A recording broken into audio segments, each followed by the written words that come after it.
Welcome back, everybody, to the afternoon session. So we have a sequence of 2 talks followed by a reception. It's a pleasure to introduce Jason Lee, who's a professor at Princeton University, and who's going to be talking about, offline reinforcement learning. All right, thanks, Kostas. Yeah, so today I'll talk about some work we did recently on offline RL. This is work with my student Wen Hao, an undergraduate intern Bai He, and Audrey, a student at UIUC, and a collaborator Nan Zhang.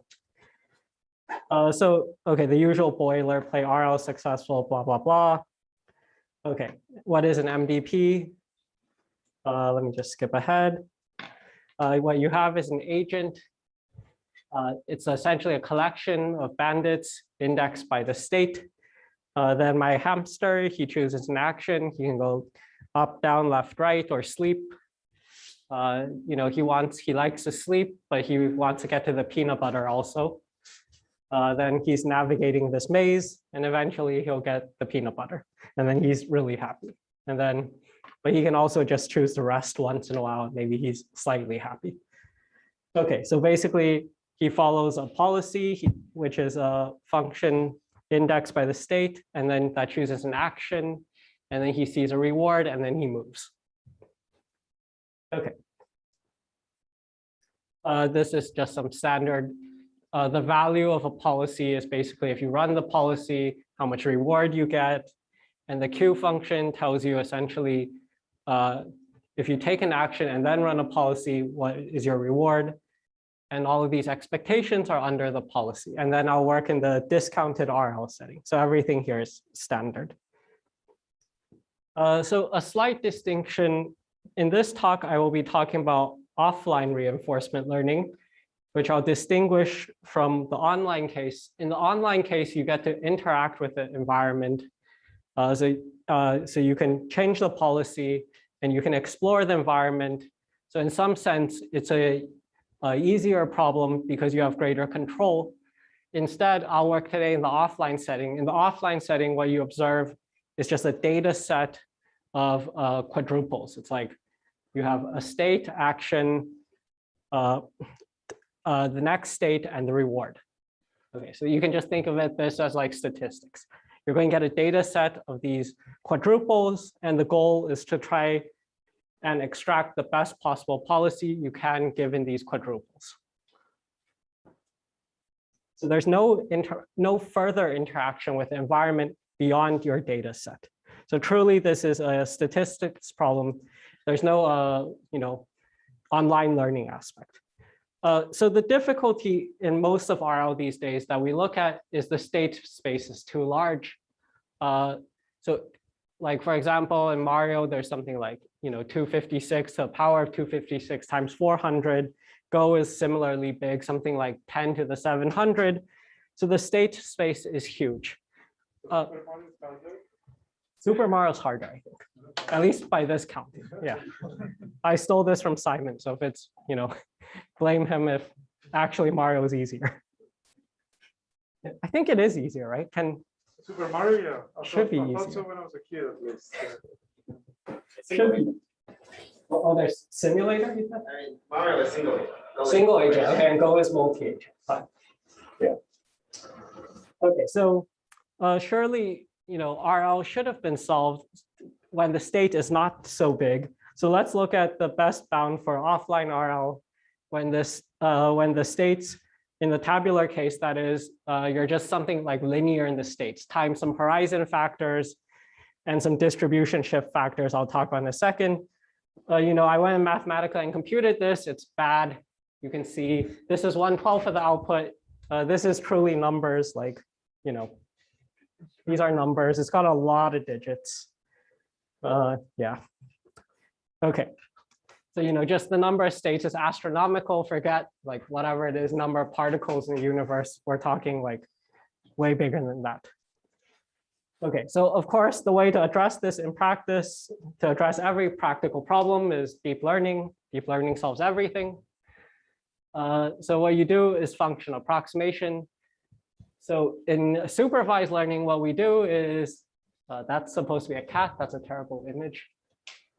So then you try to learn a function that distinguishes cats from dogs. Again, the images are in very high dimensional space, but a deep network can do this with a relatively few number of samples. It doesn't need to see, every image because it's somehow finding some latent structure in the space of images that distinguishes cats and dogs. So this can be linear, kernel, and of course, deep networks. And roughly speaking, what you should expect here is some bound like the number of samples you need is the cardinality, the log of the cardinality over epsilon squared, where epsilon is the desired accuracy. And this is simply you just have images instead of states. And this is what you would like for reinforcement learning also, right? You would like that if the Q function or the value function was truly in this class capital F, then you have sample complexity something like log F over epsilon squared. This is sort of the dream of RL with function approximation. And this does work in practice. People approximate Q functions, value functions, models, they all kind of work. So let's turn to look at the online RL theory. In fact, there's a huge slew of negative results. Everything's hard. It's ridiculous. Like something like, Q star is linear. This is hard, even when you add some gap assumptions. So it's like, not only is it linear, but the second best is much worse than the first best. It's also hard. Something like when the Q function is a single ReLU, that's also hard. And then the positive results are kind of pathetic compared to the hardness. So this bilinear classes that we worked on with Simon here, it's essentially the broadest class which we know how to do online RL, but almost all of these positive results, the name is bilinear, and hidden in there is like sort of identifies that everything we can do online RL has some sort of linear structure underlying it. Maybe it's not the Q functions linear, but something else in it. It's essentially you can estimate the Bellman error, at least an upper bound of it in a linear fashion. And then all of the arguments go through this elliptic potential level. So all the things you hear about, general function approximation, eluder dimension, bilinear, whatever they are, they're all kind of linear essentially. So online RL is very, very hard. So then when we finished this last year, I thought, okay, this is very bad. Well, you can, even in the online setting, you can only do things that are essentially linear, nothing close to supervised learning, where like essentially you only care about covering numbers or some, there's no other structural property beyond covering numbers. And then I thought, okay, yeah. What do you mean by hard? Statistically hard. There's like for example, this linear function, it says something like you can have a family of MDPs where the Q star is linear, but you need something like 2 to the H interactions, or 2 to the H or 2 to the D. Yeah. So, yeah. But you mean that while in machine learning, you only need covering numbers in RL. Yeah, roughly, a caricature is in standard statistical learning, ERM or something. I only need covering numbers. Right. Yeah. Let's think finite hypothesis class to be simple. Yeah. And I'm ignoring computation, only statistics. And you may hope for something like that in RL, but it's not the case. And this bilinear, for example, is much, much stronger with things needed. So essentially what that means is maybe this is impossible. Like there's no way to get this, like log Q class or value class over epsilon squared. Okay, then I thought, okay, maybe I thought about this a little bit, and then I was very naive. I thought, okay, online RL is hard and you get to interact with the environment, right? So then offline should only be harder because you get less access. So then I went to work on some simulator settings where this is an easier model where you get to query essay. You don't need to get to essay. You can directly just query essay and then see S prime and reward. This setting is easier and you can do some things about neural networks. Then I realized that it's not actually harder. And this is actually a trivial observation. Let's look first at transfer learning. So offline RL is very similar to transfer learning because the data set you collect is from some behavior policy that is not the optimal policy. So you can think the source is the offline data set, the target is the data from the optimal policy. And for example, again, turning to statistical learning as motivation, if you look at kernel methods, there's a lot of results of this form that the minimax rate is some distribution ratio B star over n to the power of C. So C is whatever exponent kernel method gets when you had no distribution shift, like the non-parametric rates. The more interesting thing here is this B star, which is just simply the sup norm of these ratios. And this is the best you can hope for in transfer learning. And then so in offline, it's a very similar situation. What you can actually hope for is this B star log F, poly in the horizon or discount, and poly in the epsilon. Okay, and this is easier than online RL. Online RL is all about avoiding this, right? The 2 to the D or 2 to the H I said is all this distribution ratio. It's like you have one reward at the end of this tree and you can't find it. And that's hidden in here. And in offline, there's no way to get rid of this anyway, so we're just going to live with it. You aim lower and the problem may become tractable at least. Okay, so our goal for today is to aim for something of this type. Are you going to explain target and source and the definition of this star later on? I'll explain what it is in the RL setting. For transfer learning, this is the only slide I have. Yeah. Okay, so let's define my notation I'll use more formally. I have an MDP, of course, an offline data set, and then my assays are drawn from the data distribution, and then reward and S prime. So this guy is unknown. Frequently, we'll just pretend it comes from a behavior policy, like the data set was actually collected using a behavior policy. And there's also a start distribution, mu0. So you can access samples from these two guys. So your data comes from mu0 and the start distribution.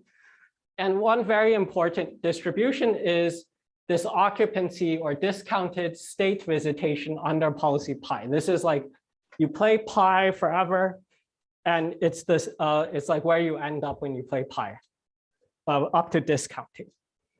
And then q pi and v pi, the q function and value function. Okay. So sorry, I'm trying to define d pi. Are you sampling the starting state from mu naught, or like your policy encodes the starting? So d pi to define, you start at what is the starting state for d pi? Oh, the mu0. mu0. So that doesn't change between like your data, or like I guess your data set is arbitrary. S and A could be arbitrary. My S and A's are arbitrary from DD. From DD. Yeah. Okay. Yeah. So then the first thing we can ask is what should F approximate, right? Like, okay, in supervised learning, it's clear you approximate the conditional mean or the probability of Y given X. In offline RL, the most common thing people try is the Q or value function approximation. So let's look at what this question would boil down to is you would want some density ratio log F. So this density ratio you should think of as the d pi star divided by the data distribution, the occupancy of your data versus the occupancy of the optimal. And I'll go over a lot of the definition of this is different in many results. Log F 1 over epsilon 1 over 1 minus gamma.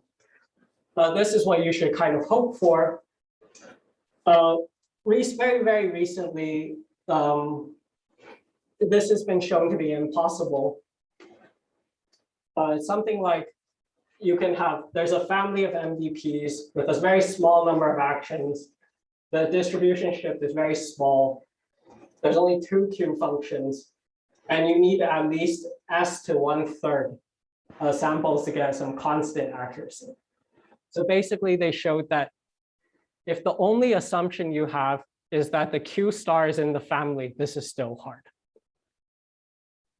So this is kind of analogous to I said in the online case, linear functional approximation is hard for Q. Here it's that it's not linear, there's just two things, but you have trouble deciding which two.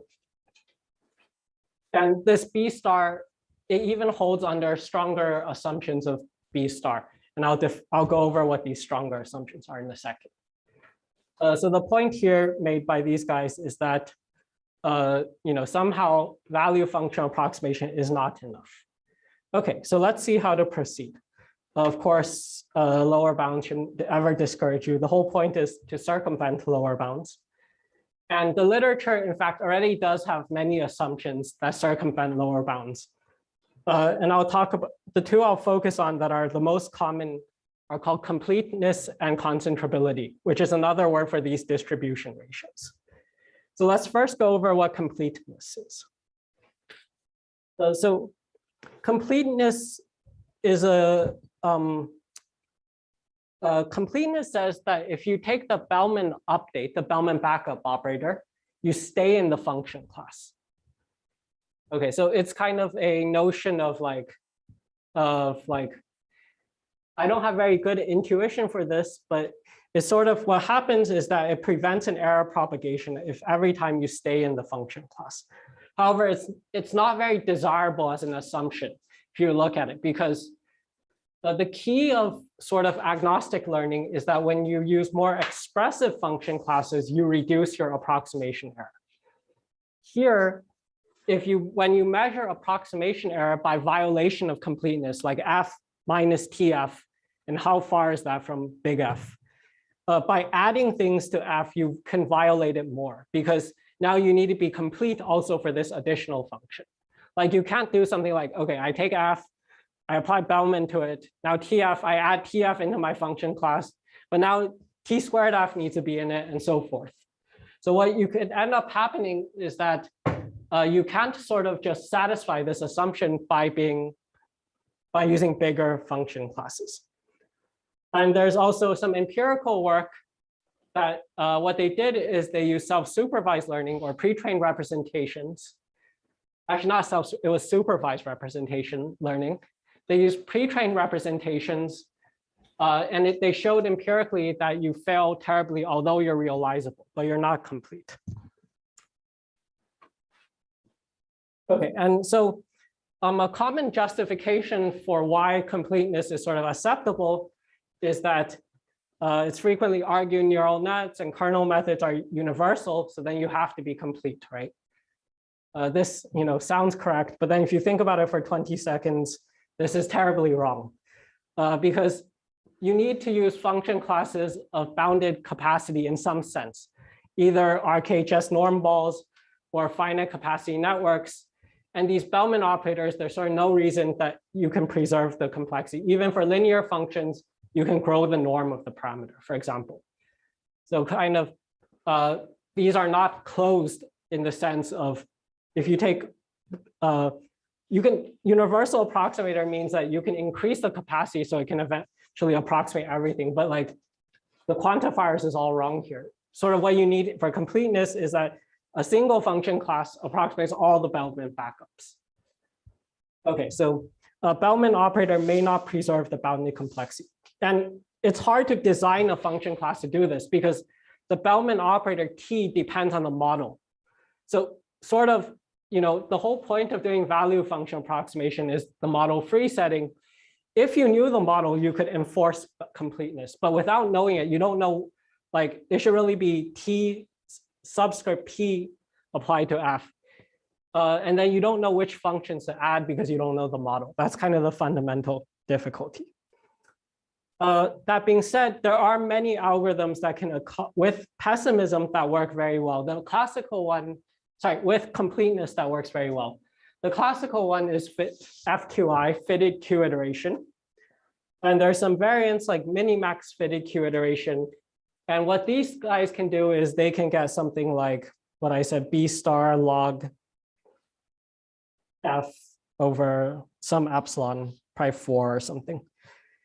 They can get something like this, but what their assumption is that is something like you need F minus TF to essentially, you need TF to be essentially NF for all F.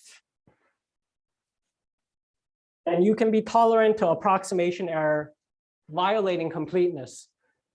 But then violating completeness itself is not monotone in expressiveness of the function class, which is sort of a big problem.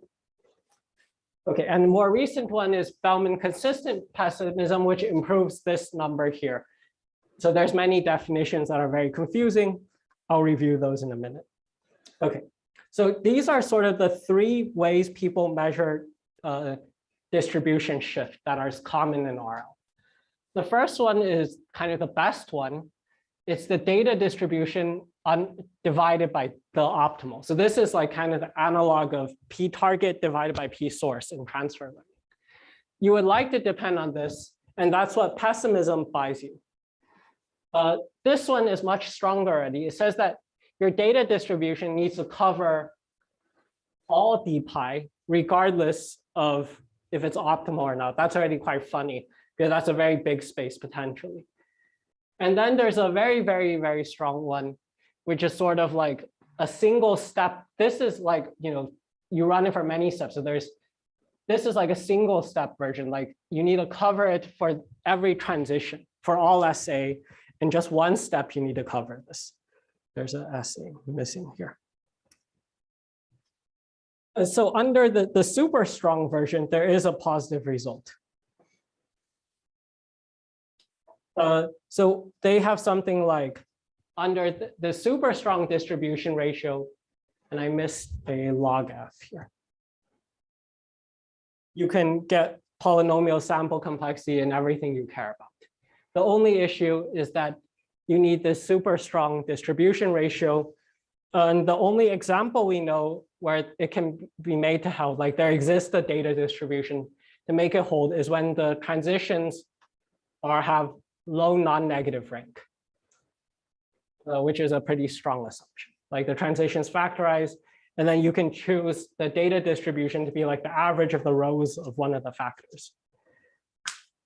Okay, and that's clearly much stronger than say something like this, which just says, wherever the best thing is, you just need some mass there to see it. So in the super strong definition, what is P there? That's the transitions. It's like PS prime. I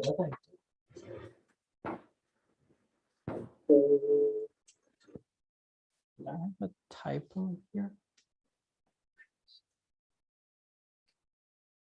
Sorry, this is, I believe I see. This is the marginal. This is like S prime, and this is S prime. It's the marginal of the data density. And it needs to hold for all SA.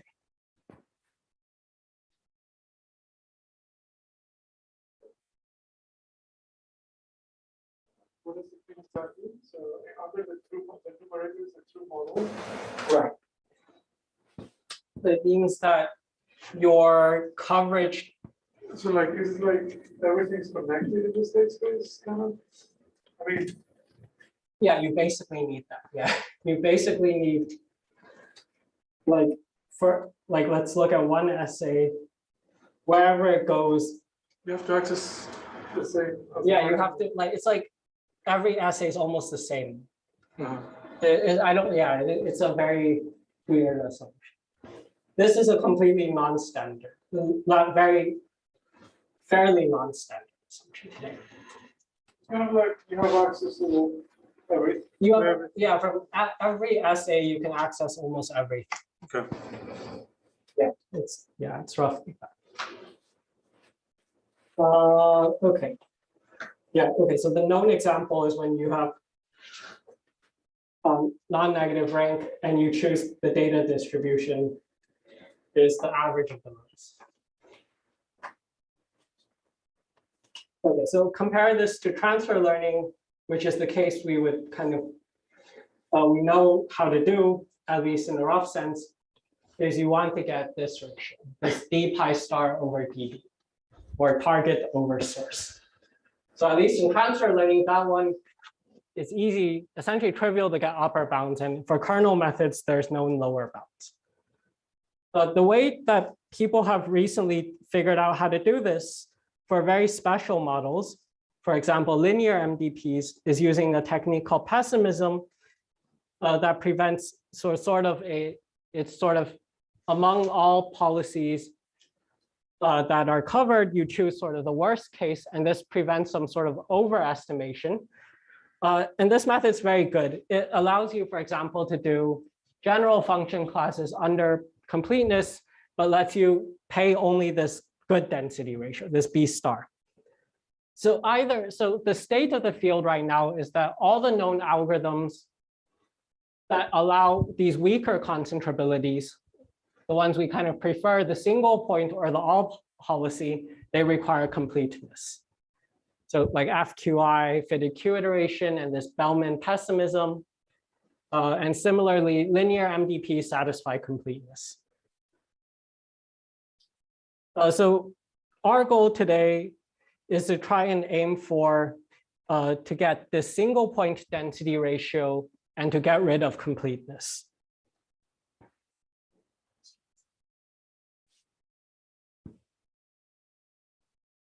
Okay, cool. Okay, and it turns out our approach is very, very simple. Let me start out with the dual LP. So this is sort of, this is the dual LP that solves for the optimal state action occupancy. These constraints are known as the Bellman flow constraints. And what they make sure is that this D corresponds to a policy. Okay, and it's a linear program. Okay, linear programs are good. We have duality. So let's write it in primal dual form. So sort of, this is also fairly standard. For example, in the textbook by Pruderman. Now I introduce the dual variable, the value function. And so then at optimality, what I get back is the value function and the optimal occupancy and the optimal value. And then I just solve this LP, not LP, this min-max. It's a concave convex. And this is used in practice. For example, these dice style algorithms use this, and this bilinear pi learning is sort of a standard approach in designing an algorithm design for MDPs. Okay, let's make it more suitable for offline setting. We're just going to do a change of variables. We don't have access to this, right? What we do have access is to the data distribution. So I just took that and I plug in W everywhere. So what I get out is this guy. This guy is just, this E I forgot to define. This E is always this thing here. It's just how much, it's like how much you violate the constraints. These are the things that enforce that you're a valid occupancy. Okay, the good thing here now is I can compute this guy from samples now. Where is double your new objective?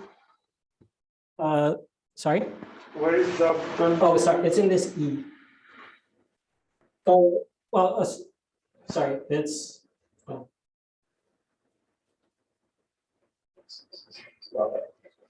You have to multiply the. Did I forget a W here, I believe?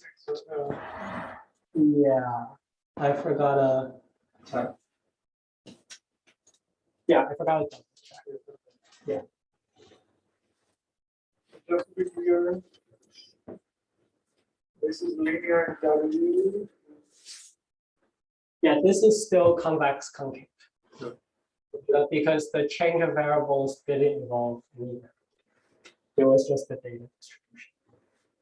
The good thing now is this is now computable by samples. You can check it's unbiased for the primal dual. Like it's an unbiased estimator of the primal dual. There are some problems here though. We have a counterexample in the paper. We have a counterexample in the paper that basically shows that because this is not strongly concave in W, nature can sort of force you to make errors because if you commit to like a certain tie-breaking rule, then nature can always be adversarial to your tie-breaking rule. to force you to make mistakes. So this by itself does not quite work here. And the issue is it's not unique essentially when you have poor coverage. You have a lot of zeros and there's places you don't see, and then you're not sure what the W, like the W can be many things. Luckily, there's a simple way to fix this. So the simple way to fix this is something these DICE people already figured out called density regularization. Their motivation was not introducing strong concavity, but the way I'll motivate it is introducing strong concavity. Just think of this as a square function for now. So this is just a simple way to make the problem strongly concave and convex. And the optimizer of this concave convex thing, I'll denote V star alpha, W star alpha. The alpha is the regularization parameter. So the traditional interpretation of this is from density regularization, is that in these practical DICE paper, what they say is, I want to maximize the reward, but I want to make sure I stay close to the data distribution. Because like, if you're doing offline RL and you leave the data distribution, that seems bad because you have no idea what happens. And they would say, okay, I'm just going to choose an F divergence. And that's exactly the same thing. If you take this guy and write it in primal dual form, you get back my regularized LP. So this is just sort of two different interpretations. For the purpose of my talk, is really to introduce strong concavity and uniqueness. So given an occupancy, it's easy to extract the policy. You just choose, this is just the policy. You just renormalize, essentially. Okay, so our algorithm is going to be very simple. We're going to solve the regularized LP. The W is back, good. I solve the regularized LP. And then I get the density ratio, and then I extract the policy. Extracting the policy is not, if you know pi d, it's very easy. And for the talk, I'll assume I know pi d.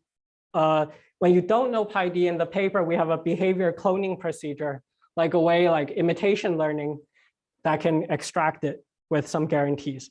But for now, I'll just assume that you know pi d, you know the behavior policy. So the extraction is easy. Okay, so now I got back pi hat. Okay. So what assumptions do I need to analyze this primal dual thing, this primal dual LP, or not LP now, it's curved, it's strongly concave, regularized LP.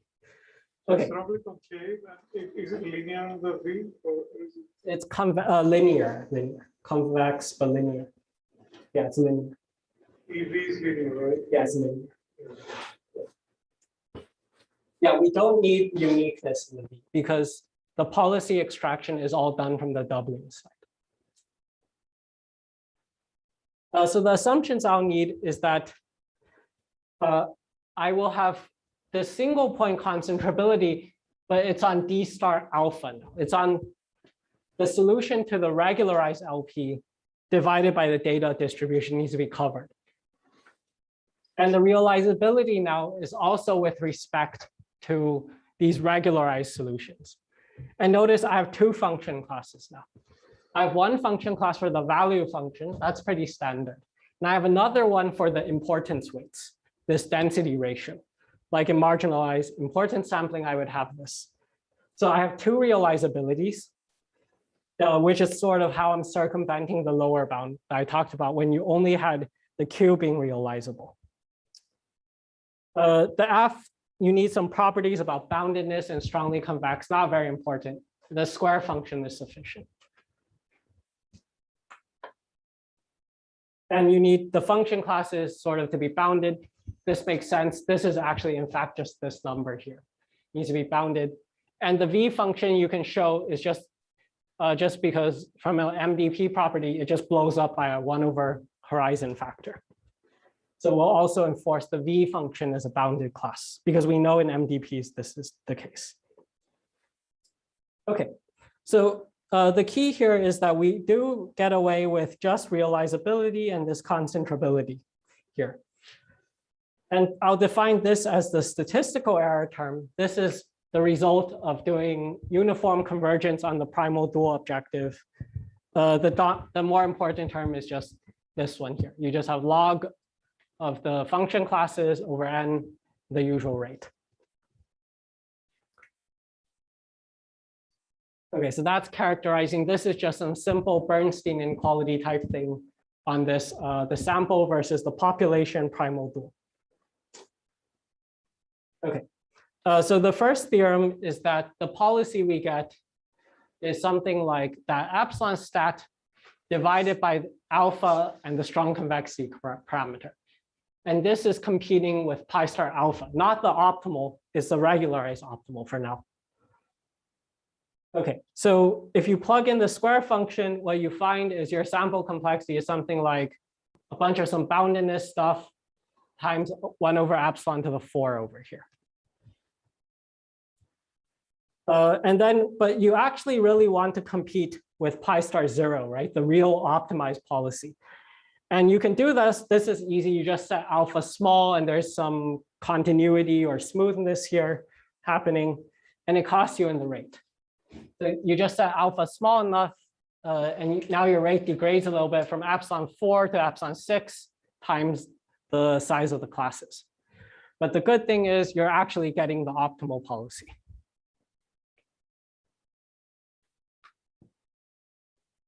So this does get you efficient learning with single policy concentrability and realizability. Here's a comparison against existing methods. The first two, these are classical, more classical methods like FQI essentially. Notice that you need conditions like for all F, you need something to be true instead of just F star. This is a paper that has the super strong concentrability, but it only needs Q star and F. These are the more recent papers using pessimism, also for all F completeness. And this one also needs for all pi, the Q pi is an F. So like a policy completeness, like not just Q star, but then on the density ratio, they only need realizability. So this is like an important sampling method. And this is our algorithm. I didn't talk about this last row.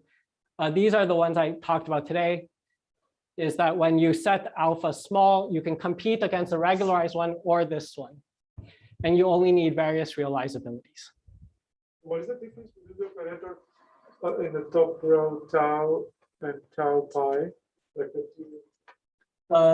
This is like the Bellman when you fix the policy pi. Like there's no it's like for all pi, for all, yeah, you need it for all pi. It's like Bellman, what's it called? Evaluation. It's an evaluation operator. Well, the top one, so the Top one is the one optimality. The second one is stronger. I think it's even stronger because it's for all pi, right? It includes the optimal policy. Yeah, it's even stronger. The last row, okay, the last row is like, if you really wanted the realizabilities with respect to 0, we have a result that's much weaker. Like you could object here that, okay, I'm assuming realizability has some weird things, right? They're not like fundamental to the problem in some sense. But this is a much weaker result because you need this very weird assumption. This is, notice the inequalities backwards.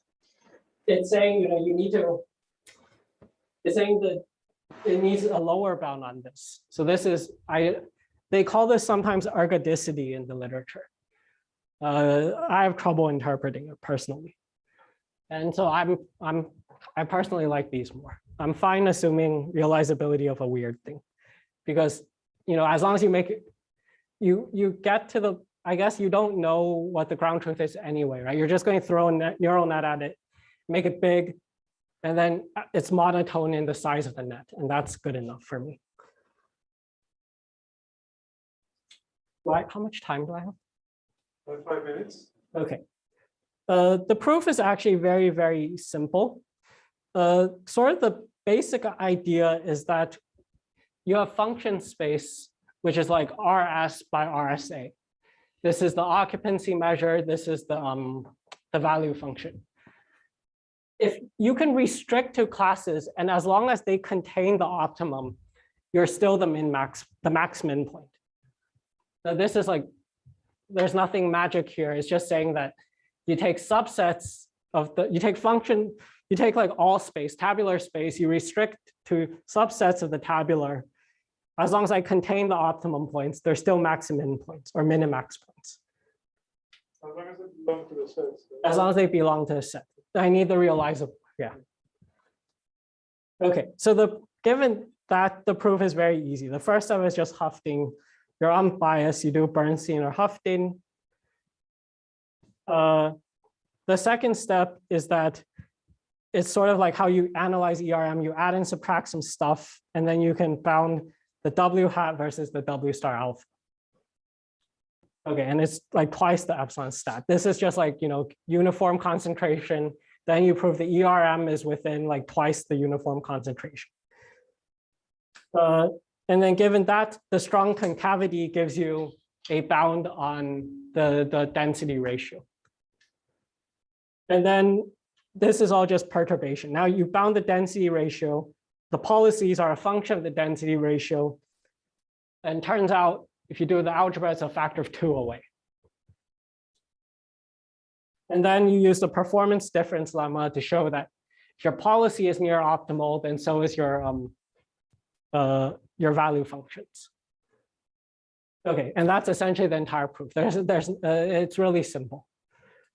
The other results in the paper that I didn't have time to cover, the first one is, which I think are kind of important, is you can do realizable itself is not that interesting. Why ERM is impressive is it can do agnostic learning. This algorithm also has the property you can do agnostic learning in 2 different senses. The first sense is that if the V and W are misspecified, you do as well as the best V and W in your class. So you can define an approximation error, which is just how far off the min-max value of the VW in the class versus the ground truth is. The second one, also very important, is that sometimes the data coverage is just bad. In this case, you want to compete with the best policy that you cover. So basically, perhaps like W star infinity norm is huge, the density ratio is huge, but you're saying, well, no, I don't want to compete with the one that hits 10 million. I'm just going to force myself to compete with the one that density ratio is 100. You can do that. So you're kind of agnostic to also the coverage of the data set. And then the other things I skipped is some behavior cloning algorithm that allows you to do policy extraction when you don't know behavior policy. And then there's some stronger improved sample complexity. Like here I gave an epsilon 6 one. We also have one asymptotically you can get back to like epsilon 4. But it's something I don't really understand. Something very weird about if you have a regularized LP, there's some finite regularization parameter where the solution is actually exactly equal to the LP. Like usually you expect that you're some distance away, right? Because you perturb. But in LPs, like because it's linear, I guess, you snap back to the solution for small enough regularization. And using that, you can improve the sample complexity. But it's a pretty asymptotic thing. So I guess my concluding thought here is just sort of the primal dual formulation. It seems to me it's the analog of ERM for offline RL. Like meaning it can sort of do all of these agnostic things. It only needs realizability, it's robust approximation ratio, so forth. Some things we've left. Epsilon, I'm not sure the optimal epsilon dependency. And right now, to get good epsilon dependence, we do need some asymptotics things. And perhaps for games, this is doable too. I'm not sure because I don't think there's a min-max for Markov games, right? I feel like it's not an LP. Maybe it's complementarity or something. Yeah. There is for Markov games? It's stochastic here? Markov. It's stochastic, right? Yes. Yeah, there is a min-max by Shapley. No? Okay. Min-max plus max min. Well, but is there like, I want one that looks like value and occupancy. Oh, I feel like there shouldn't, that. yeah, because then you have d pi and mu, it's weird. Yeah. Yeah, that's all I have to say. Thank you. Thanks.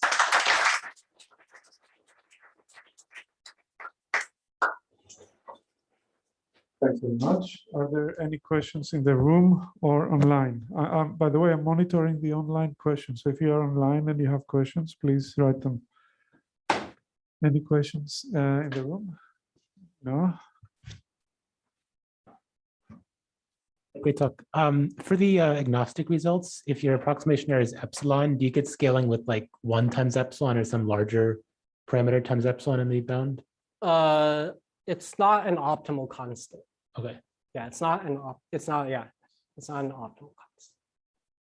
thanks. Because it gets multiplied by the strong concavity stuff. I guess that's why, yeah. It might even be like square root epsilon if I think about it more carefully. Great talk. I was just wondering, how does the structure of your reward function play a role in the bounds? For example, if you have sparser reward, so you have a lot of zeros and then you have like some spike. So how does that translate into some of the bounds? Or no, none of this. This is all sort of under the most vanilla R is bounded by 1 setting. Like, I know in some, there's like variance, what is it called? Variance aware, where like when the reward is, Simon knows this better than me. For the online setting, they've done this. I don't know about. Related to the transition of it. Also the transitions, yeah.